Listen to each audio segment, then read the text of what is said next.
История, я говорю, у нас здесь Санта-Барбара. В целом Голливуд отдыхает. А заблытаўся мужчына ў кватэрным пытанні. Ёсць у яго дом, якога насамрэч няма, і прапіска без дома, а яшчэ дом, у якім не прапісаны, але вельмі хацеў б там прапісацца. Ды вось пакуль не атрымліваецца. І адбываюцца гэтыя голливудскія страсці ў Чачэрскім раёне, у аграгарадку Меркулавічы. Здесь вон стоит двойной дуб.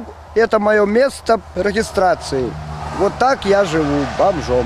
У яго пашпарце ёсць і прапіска, і адрас гэта тут, на зялёнай паляне, прычым літаральна. Таксама называецца і сама вёска. Толькі вось дома гэтага няма уж гадоў як 10. Стары будынак закапалі па просьбе маці мужчыны. Сам жа Александр у тыя гады жыў у Расіі. І нейкі час нават і не ведаў, што застаўся без бацькоўскага дома.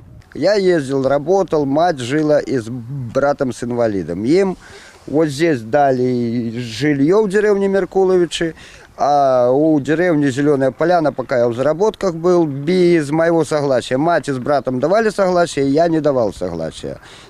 Закопали наш дом. Сельский совет отталкивается, что он закапал не дом, а закапал мусор. Как он закапал мусор, что я в мусоре, выходит, жил? Дом жилой был, все, вот. По сённяшні дзень я там переписан. Атрымліваецца, што дома няма, але акта аб яго знішчэнні таксама. А значыць, юрыдычна дом у Александра ёсць. А калі ёсць дом, то і камунальныя выдаткі павінны быць. І тут неверагодная гісторыя атрымала працяг. Еще мой дуб сдает мусор. Мне и судоисполнителя идет, иски идут, что я не плачу за мусор. Якобы. Мужчына без вызначанага месца жыхарства часам жыў у знаёмых, але па большай частцы ў брата. Гэтае сацыяльнае жыллё яму вылучаў мясцовы саўгас як інваліду. Тут жа пры жыцці жыла і маці сямейства. З часам Александр вырашыў у гэтым доме таксама прапісацца, але не паспеў. Для прапіскі трэба было аформіць згоду брата, але літаральна на днях ён памёр. Цяпер план А па прапісцы немагчымы, патрэбен план Б, але з гэтым складаней.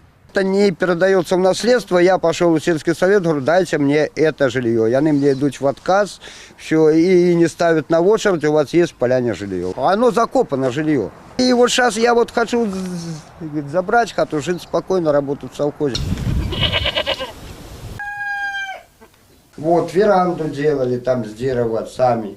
Здесь мы вон постелили ламинат. Я им и стиральную машину покупал. И сейчас вот забирай свои вещи, холодильники, стиралки и иди на улицу. Получается так.